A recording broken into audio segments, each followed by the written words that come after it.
Se você está lendo esse bilhete, então não estou mais vivo. Fui recentemente adotado por Bill e Irene Maurice, mas eu sei de uma coisa, eles querem vender meus órgãos. Todas as crianças desapareceram de suas camas. Fale com a senhorita Larkin. No meu primeiro dia no lar adotivo, encontrei esse bilhete embaixo do colchão da minha cama. As crianças que foram adotadas comigo estavam correndo por aí, e eu fiquei lá, paralisada. Meus novos pais, Bill e Irene, pareceram estranhos para mim quando eu os conheci. Eles eram silenciosos e quietos, como se estivessem escondendo algo. A porta se abriu rangendo e Irene enfiou sua cabeça para dentro do quarto e me chamou para tomar café da manhã. Eu rapidamente enfiei o bilhete debaixo do colchão e desci as escadas com pressa para descobrir o que estava acontecendo. Quando eu estava descendo as escadas, percebi que a porta do armário estava entreaberta, então eu decidi olhar dentro. Sob a luz fraca, eu podia perceber vários berços, cada um com um nome pintado. Johnny, Liz, Anne. Mas não havia ninguém com esses nomes entre as crianças adotadas. De quem são essas camas? Imediatamente me lembrei do texto daquele terrível bilhete. Uma vez no orfanato, me contaram sobre pessoas que vendem crianças pelos seus órgãos. Eu tenho que chamar a polícia enquanto nós ainda estamos vivos. Eu sabia que o telefone estava apenas no quarto dos pais. Eu tenho que chegar lá de algum modo. Meus pais olhavam estranhamente para mim enquanto nós tomávamos café da manhã. Era como se eles soubessem que eu tinha descoberto o segredo deles. Eu me levantei da mesa e disse para eles que eu não estava me sentindo bem. Mas na verdade eu fui pro quarto deles. Fechando a porta atrás de mim, imediatamente peguei o telefone e disquei o número da polícia. De repente alguma coisa rangeu atrás de mim. Como se tivesse mais alguém no quarto. Eu me virei com medo, mas não havia ninguém aqui. Uma voz disse: "Olá, é da delegacia." Eu murmurei tudo sobre os pais estranhos, o bilhete, os berços. Faça alguma coisa, em breve nós seremos vendidos pelos nossos órgãos. Mas o policial aparentemente pensou que era apenas um trote e desligou. Foi então que eu realmente fiquei apavorada. Ninguém pode me ajudar. Eu decidi me recompor. Então, se a polícia precisa de provas, eu vou encontrar. Eu vou começar visitando a senhorita Larkin, mencionada no bilhete. Naquele mesmo dia eu decidi encontrar ela. Não havia uma viva alma na área, mas de repente eu percebi uma casa velha abandonada. A porta estava aberta e uma placa dizia Senhorita Larkin. Entrei cautelosamente. A casa estava terrivelmente suja. Eu fui para o fundo da sala e lá, em uma cadeira no meio dos gatos, estava sentada uma mulher terrivelmente velha com os olhos brilhantes. Eu disse que Bill e Irene são meus pais, e a mulher velha sorriu estranhamente. Acontece que eles já tinham um menino, Johnny, que também visitava ela às vezes. Ele disse que os novos pais dele elogiaram seus pulmões desenvolvidos. Então ele desapareceu. Parece que ele foi para uma escola especial em Boston. Desapareceu? Então o bilhete não estava mentindo. Eu tenho que salvar todas as crianças. Quando eu voltei, percebi um menino da mesma idade que a minha parado fora da casa. Seu nome era Rick e ele chegou esta manhã enquanto eu estava fora. Ele foi adotado também. Os pais dele morreram em um acidente de carro e ele sonhou por muito tempo em encontrar uma nova família. Eu estava envergonhada de dizer que meus pais de verdade apenas me deixaram e foram para algum lugar em Las Vegas. Mas Rick parecia um cara legal. Então eu percebi que eu tinha que avisar ele. Coisas horríveis estão acontecendo nessa casa, Rick! Mas ele apenas riu e pensou que era uma brincadeira. Então eu chamei ele pra dentro do quarto, pois eu queria mostrar o bilhete. Mas o bilhete tinha desaparecido em algum lugar, eu fiquei desesperada. Mas Rick disse que acreditava em mim e estava disposto a ajudar. Mas se nós estamos em perigo, nós precisamos ter certeza disso. Primeiro, nós procuramos na internet aquela escola especial onde Johnny supostamente foi estudar. Mas não havia ninguém chamado Maurice. Então sugeri vasculharmos a casa e invadimos o escritório do Bill. Lá havia um monte de instrumento cirúrgico, alguns recipientes e anotações de valores. E em cima da mesa estava um notebook com os pesos e as alturas das crianças. Você acredita em mim agora? Mas Rick disse que isso não significava nada. Nós começamos a discutir quando ouvimos alguém subindo as escadas e corremos para o outro cômodo. Rick disse que estava de saco cheio e que não gostou nada da ideia. Era melhor pararmos com isso. Eu sabia que Rick não me ajudaria, mas todos os meus medos estavam confirmados. Eu tinha que fugir dali hoje! Antes do jantar, Irene severamente me chamou para a sala de estar. Tinha certeza que eles já sabiam que Rick e eu tínhamos entrado no escritório deles. Desci as escadas sem sentir minhas pernas e encontrei Rick esperando impotente no meio da sala. Um velho asqueroso estava dando tapinhas em suas bochechas. Meus pais me apresentaram e disseram que esse casal de velhotes vieram para nos visitar. Eles são antigos conhecidos deles e eu devo ser amiga deles. A noite toda eles perguntaram sobre nossos hobbies, nos fizeram um carinho na cabeça e nos admiraram, dizendo: olha como eles são saudáveis. Eu estava muito assustada. Por que eles estão tão interessados na nossa saúde? Depois de jantar, eu vi como aqueles velhos deram aos nossos pais adotivos um pacote. Era claramente dinheiro. Eles nos venderam! E nossos órgãos! Eu esperei até que todos estivessem dormindo e fui até o Rick. Nós temos que fugir agora mesmo, sem esperar pela noite. Eu entrei com tudo no quarto dele, mas ele não estava lá. De repente, alguém colocou uma mão no meu ombro. Meu estômago gelou de medo. Ah, não! Era a Irene. Eu comecei a gritar, perguntando onde estava o Rick. Mas ela calmamente respondeu que ele teve um pesadelo e pediu para dormir na cama deles. Em pânico, eu lembrei do bilhete de novo, das crianças que desapareceram da cama dos pais. Irene estranhamente sorriu e adicionou que eu poderia ver por mim mesma. Eu não queria ir para dentro do quarto, mas eu tinha que ter certeza de que Rick estava bem. Cautelosamente fui para dentro do quarto deles. Rick estava de fato na cama, dormindo tranquilamente. Talvez eu esteja realmente entrando no clima. Me senti aliviada, então eu me arrastei para debaixo das cobertas com ele e imediatamente caí no sono. Quando eu acordei na manhã seguinte, Rick não estava lá. Eu olhei em volta e percebi que eu não estava na cama dos meus pais. De repente eu ouvi passos e uma grande sombra apareceu na entrada. Imediatamente fingi estar dormindo. Eu senti alguém se curvar sobre mim e abri um pouco os meus olhos. Era a mesma senhora idosa que nos visitou no dia anterior. Eu gritei: o que você quer? E onde está o Rick? A senhora hesitou, dizendo que Rick se foi e ela queria falar comigo, mas imediatamente corri para fora da sala.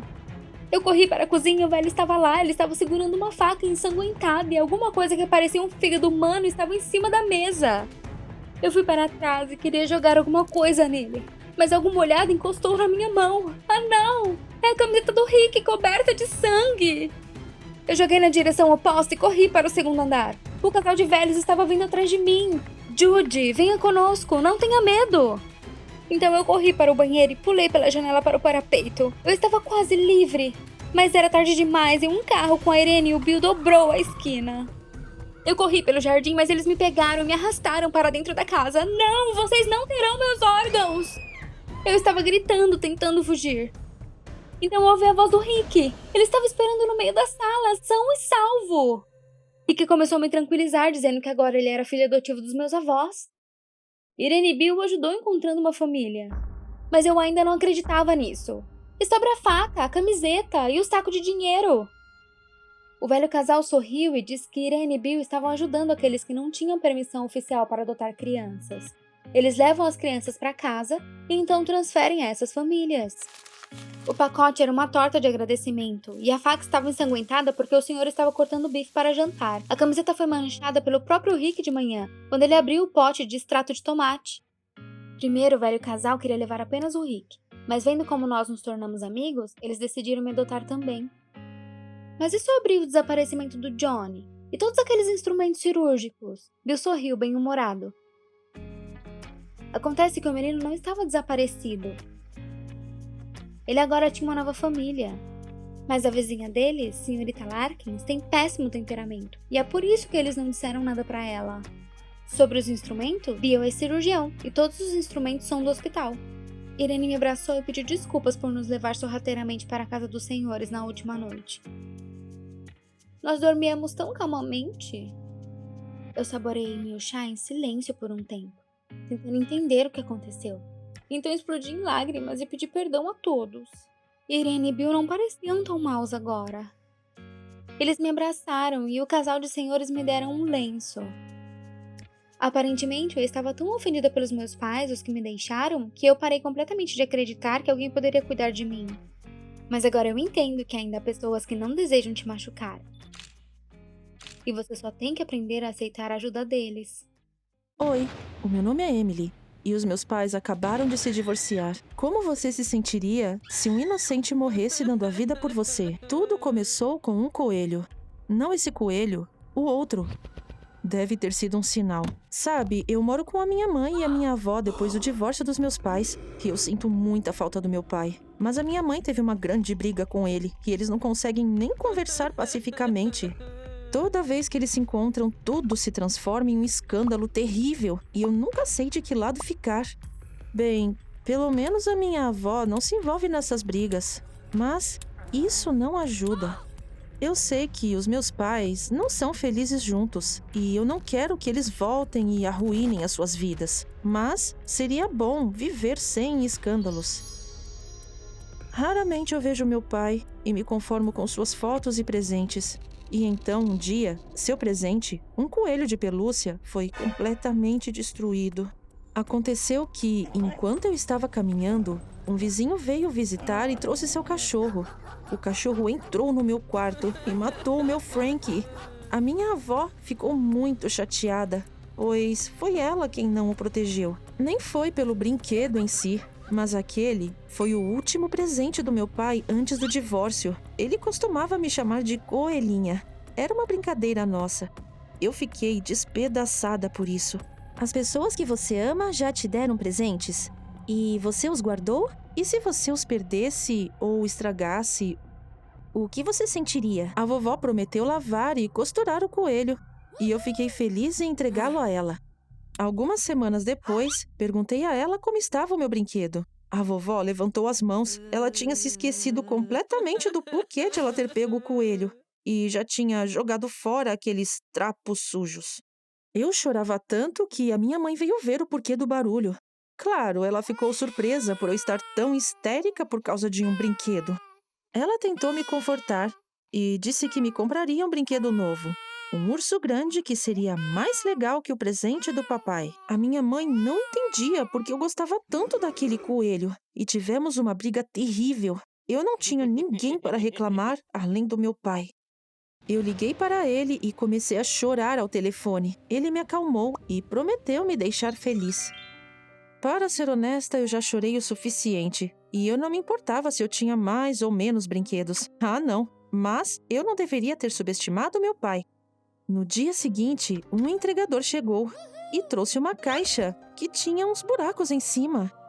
Adivinha quem estava nela?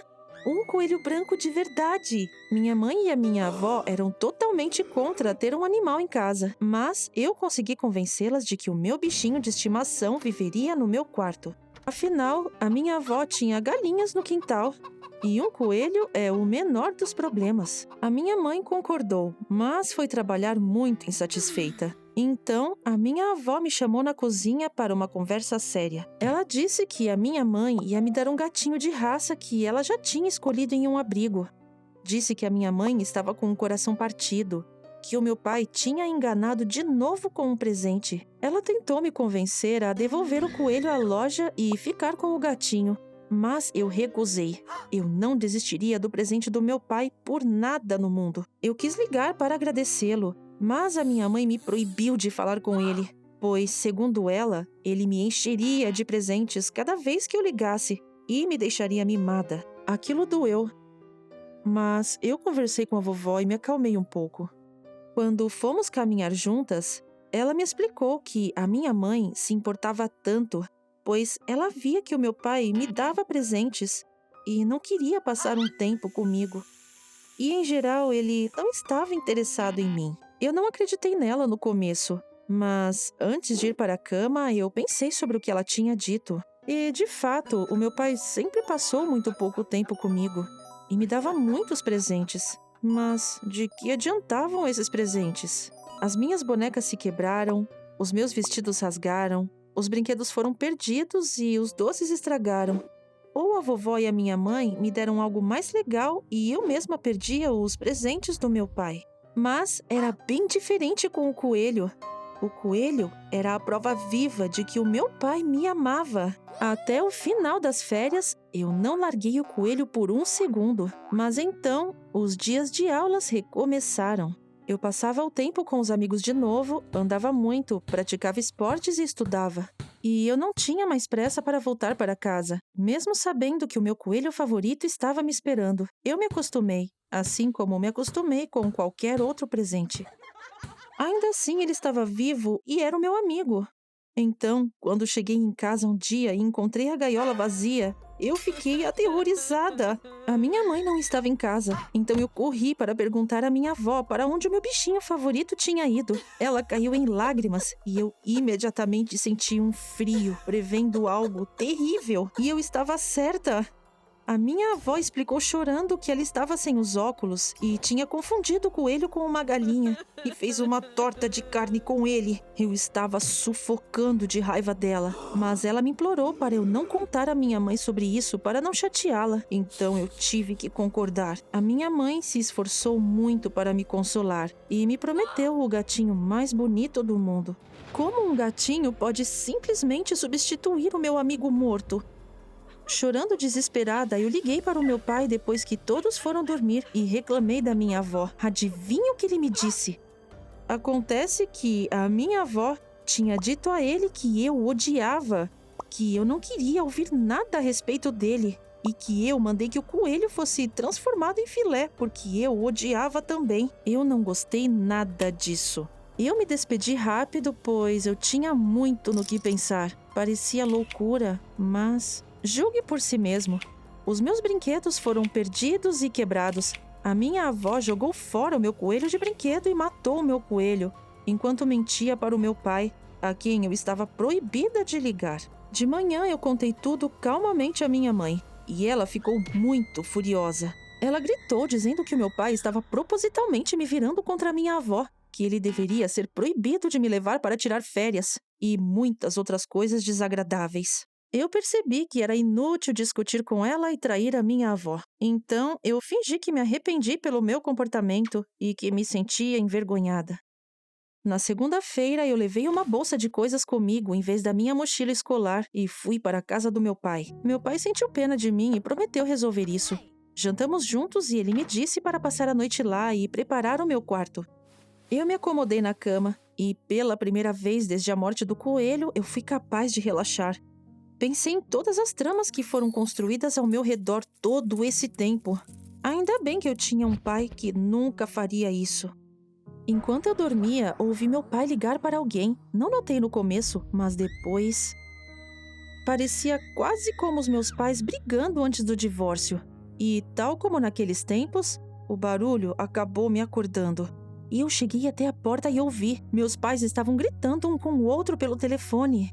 O meu pai prometeu a ela que ele contrataria advogados e brigaria pela minha guarda. Ele ameaçou processá-la. Eu não queria que eles brigassem e me dividissem de novo. Então eu tive um ataque de raiva e eu mesma fiz uma cena. Eu implorei, gritei, ameacei fugir de casa e não deixar ninguém me pegar.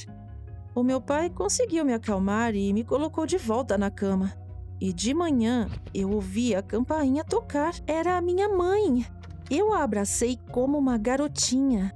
Ela contou a versão dela dos acontecimentos. A minha avó disse a ela que o coelho tinha que ser abatido por razões de segurança, pois estava com alguma doença. O meu pai ficou surpreso ao saber que ele supostamente teria dito um monte de coisas nojentas para ela. Ele nos ligou em casa muitas vezes. A minha avó atendia e ele pedia a ela para nos dizer que uns amigos deles estavam chamando a minha mãe para passarem um tempo juntos, ou que os advogados estavam pedindo para organizar uma reunião pessoalmente e resolver a questão da divisão dos bens. Eu me pergunto como, na cabeça da minha avó, isso se transformou em eu odeio essa vadia estúpida e eu vou tirar todo o dinheiro dela e a minha filha. Só levamos alguns minutos para perceber que a minha avó estava brigando com os meus pais de propósito.